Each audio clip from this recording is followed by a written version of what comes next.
is not just about the destination. For many who love to eat, it's also about the food. We are joined today by Mitchell Alexander, the editor-in-chief of Globetrotting magazine. Great to have you back, my friend. So good to be here. Okay, I love this because we talked about this previously.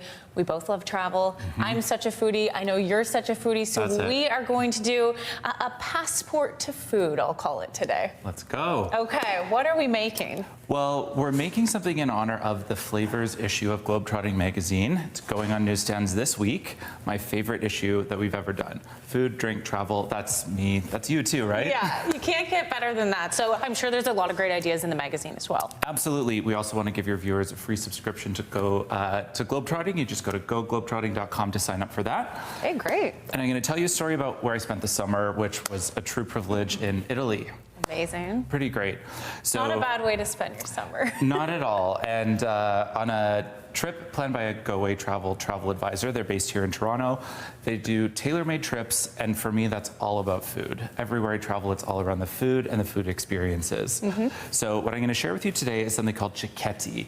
This is a type of dish that's unique to Venice in Italy, and it's essentially like Italian tapas. I'd never heard about it before, just by traveling in many other different parts of Italy. Okay.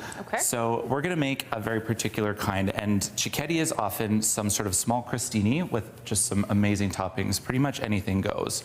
So what we have here cooking in the pan here is some mixed mushrooms and some pancetta.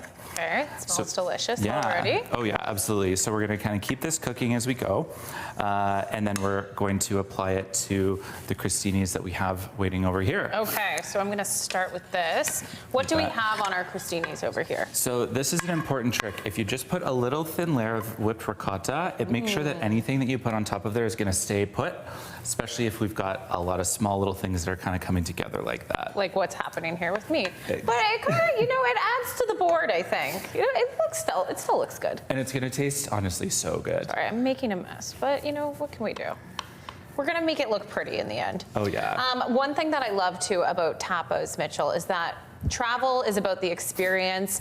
When you're eating food, it's nice to share that with people, share the experience, share the dishes. Absolutely. Cicchetti is typically a lunchtime dish, actually, and it's best enjoyed with an Aperol Spritz or a Hugo Spritz, if you've had one of those. A slightly lighter take on that. So you have this around like 2 o'clock in the afternoon. You've been walking around all day. You're with your friends. You just want to take a load off. And maybe you don't have a huge appetite, but you can get 5 or 6 of these, and you can have each one be completely different. Now, just make sure I'm on a patio in Venice when I do this. Okay? Absolutely.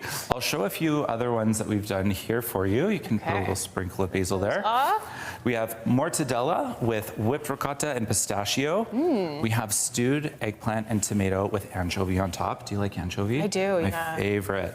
And then we have creamed cod over here, which is much tastier than it sounds. Creamed cod, wow. Actually, no cream in there either. It's creamy from the emulsification when you add in that So you olive can oil. really do anything with these crostinis. You've got so many different flavor profiles here. How do you come up with them all? Honestly, I go first based on the color and the presentation, because how much fun do these all look together? They look great. And you can reverse engineer anything. Okay. Now, are you the type of person who takes photos of your food? I love to take photos of the food. Okay, me too. I always have my phone out. And just this summer, actually, Globetrotting, in partnership with Go-Away Travel, celebrated the inaugural Micro Film Festival.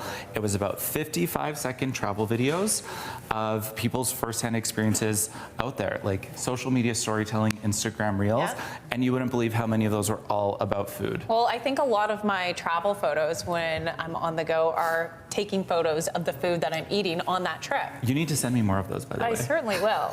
Okay, I have to get to the last thing as well, because we have these tins and you have a great story behind them. Yeah, I mean, I'm known for bringing back great souvenirs, and I spend a lot of time when I'm out there making sure I get something that's really thoughtful. This, by the way, my friend Emma just brought me back from Japan. She knows me. So food-related souvenirs are great.